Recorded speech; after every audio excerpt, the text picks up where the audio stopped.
हमारी बेटी सब गुणों से संपन्न है, कोई ऐसा नहीं है। कहने लगी बस दोष थोड़ा इतना है कि जो इनका पति होगा ना उसमें दो चार ऐसे अवगुण है। कहने लगी जो इनका पति होगा वो कैसा होगा,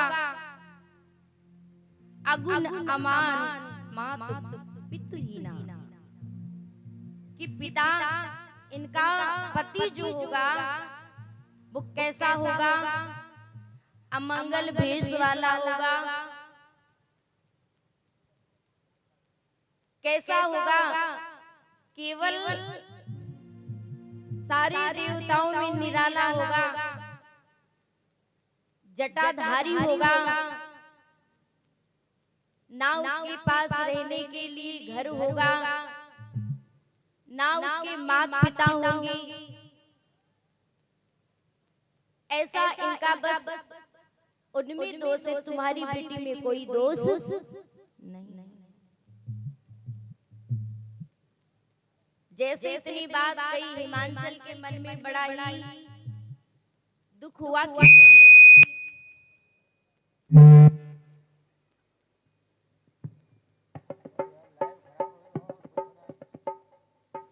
जैसे बाबा नारद ने बताया तो चिंता हो गई हिमांचल राजा को, मैया को भी बड़ी चिंता हो गई कि मेरी बेटी की भाग्य में ऐसा दूल्हा है, मातहीन पिताहीन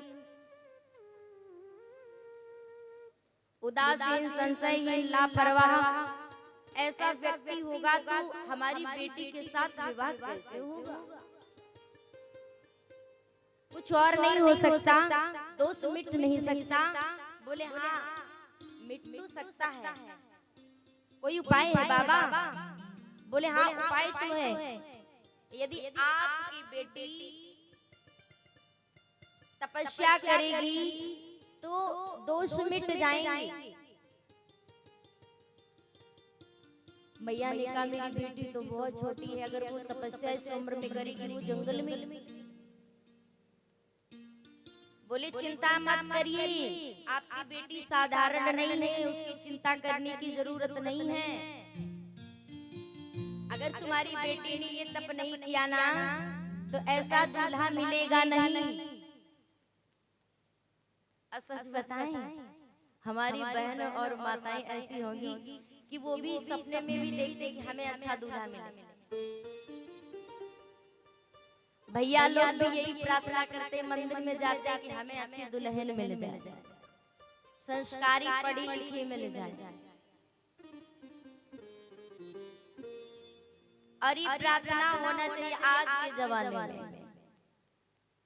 पहले के जमाने में नहीं, खलील के जमाने में ये अनिवार्य है।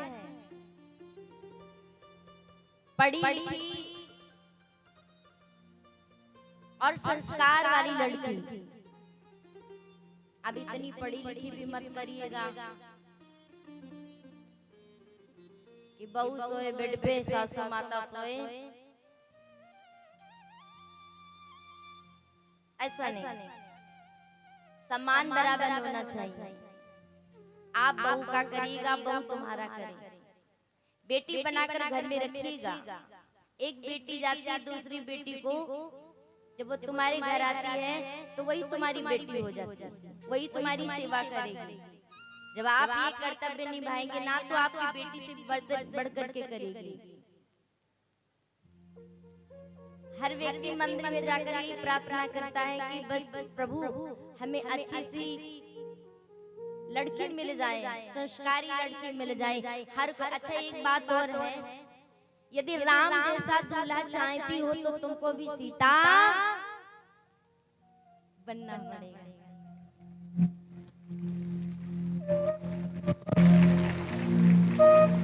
और ये बेटी तुम यप चाहती हो तो तुम्हें दशरथ बनना पड़ेगा। पिता लोग यदि पुत्र राम जैसा चाहते हो तो तुमको भी दशरथ बनना पड़ेगा। और यदि सेवा कराना चाहती हो मैया तो कौशल्या भी तुमको बनना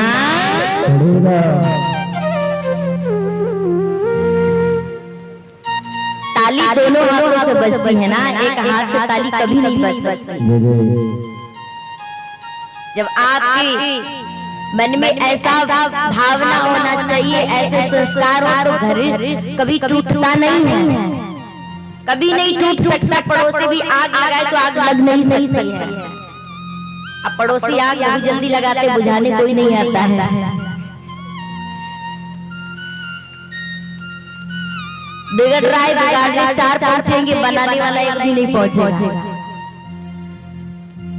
इसीलिए तो आज मैया सती जी ने कहा कि मैं तब करूंगी, यदि उनको पाना है तो मैं कुछ भी करूंगी। यह हमारे लिए तपस्या कोई कठिन की बात नहीं है। हमारे लिए तपस्या इतनी कठिन नहीं है। माँ मैं कर सकती हूँ। माँ ने ये बात सुनी है, मैया ने सोचा कि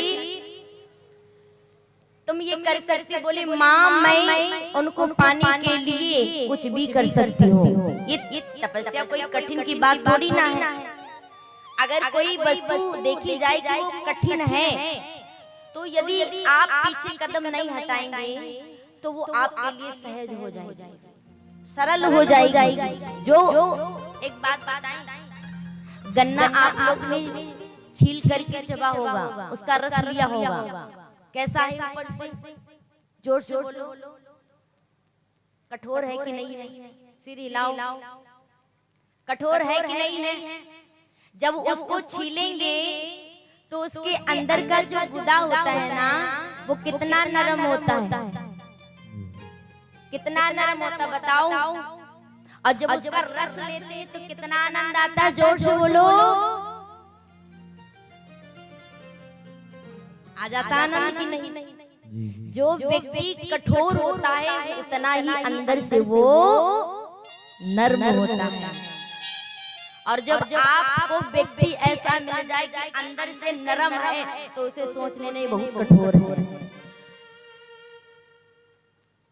सच बता रहा, ये सोच लेना बहुत कठोर है। उसे सदैव सचेत रहिएगा, होशियारी से रहिएगा। तुम्हारे मुंह पे मीठी मीठी बातें करें, उसे सदैव होशियार रहिएगा। और जो तुम्हारे मुख पर कड़वा बोले, सच बोले, वही तुम्हारे लिए शुद्ध होगा। और आज के जमाने में पता क्या है, कड़वा कोई नहीं लेना चाहता है, मिठास सबको चाहिए। और जहाँ मिठास होगी वही दौड़ेंगे। पता है तुमको मक्खी कहाँ दौड़ती है? जोर से बोलो, कहाँ दौड़ती है मक्खी? हलवाई की दुकान पे दौड़ती है ना। एक बार मैं बताता हूँ आपको, याद आ गया मुझे, वो चुटकुला याद आ गया। एक बार एक सेठ जी थे, ए भैया शोर मत करो, सेठ जी थे, कहते ना मक्खी चूस, तो मक्खी चूसी थे। सेठ जी बहुत पैसे वाले, मालदार वाले बहुत थे, लेकिन कंजूस बहुत थे। कंजूस कैसे थे? एक बार सेठाइन जी ने पैसे दिए और बोले कि जाइएगा, हमारा मन मीठा खाने का करता है तो चले जाइए और मीठा ले आइएगा। सेठ जी गए मिठाई हलवाई की दुकान पे। हलवाई जी की दुकान पर गए तो वहां पर जाकर के पैसे दिए और मीठा लिया। थोड़ी सी जलेबियां करा ली और थोड़ी सी मिठाई करा ली। अब क्या हुआ, एक मक्खी थी, बहुत सारी मक्खियां होती हैं, तो मक्खी ने क्या किया, वो मक्खी उस मीठे में चपक गई। वो चिपकी हुई रही, वो उड़ ही नहीं पाई, क्योंकि वो एकदम से ऐसे चिपकी हुई थी, वो उड़ ही नहीं सकती। अब क्या हुआ, वही पीस हलवाई ने सेठ जी को पैक कर दी। अब वही पैक कर दी। सेठ जी बोले कि चक्कर के तो देख लो मीठे हैं कि नहीं है? तो सेठ जी जैसे ही वही पीस उठाई जिसमें मक्खी चिपकी हुई है, अब सेठ जी ने जानबूझ के देखी कि वो मक्खी उसमें चिपकी हुई है, तो उस मक्खी को भगाया नहीं। बोले तुझे भगाऊंगा नहीं, पैसों के दाम खरीदा है तुझे। तुझे मेरे पैसों के दाम खरीदा है, ऐसे छोड़ नहीं सकता। अब देखा क्या, थोड़ी दूर पे गए सेठ जी, अब वहां पे देखा कि कोई देख तो नहीं रहा है। अब जैसे ही देख नहीं रहा है तो क्या क्या लब जो थी ना, अब जैसे ही मक्खी को एकदम चूस चूस के एकदम निचोड़ के फेंक, इसीलिए कहते हैं मक्खी चूस, एकदम चूस के फेंक दी। और जब फेंक दी, अब सेठ जी बड़ा आनंद आ गया। मिठास तो बहुत बहुत अच्छी है मिठाई, तो इसे कहते हैं मक्खी चूस। अरे भैया पैसा पड़ गया तो कम से कम ये तो ना करो। सेठाइन बोली आप लेके आगे, बोले हाँ। वही सेठ जी बोले चलो थोड़ा स्नान ध्यान कर लिया जाए। तो सेठ जी जैसे ही स्नान ध्यान करने के लिए गंगा जी पर गए और पैसों की थैली साथ में लेकर गए थे, पैसों की थैली साथ लेकर गए थे। तो देखा जिस घाट पर पंडा लोग बैठे रहते हैं, जानते हैं पंडा को, जानते हो ना, तो देखा कि इस पे पंडा इस घाट पे बैठा है, तो यहाँ नहीं जाऊंगा, अगर जाऊंगा ना तो थैली देनी पड़ेगी। तो सेठ जी बोले कि यहाँ नहीं, चलो दूसरी जगह चलते हैं।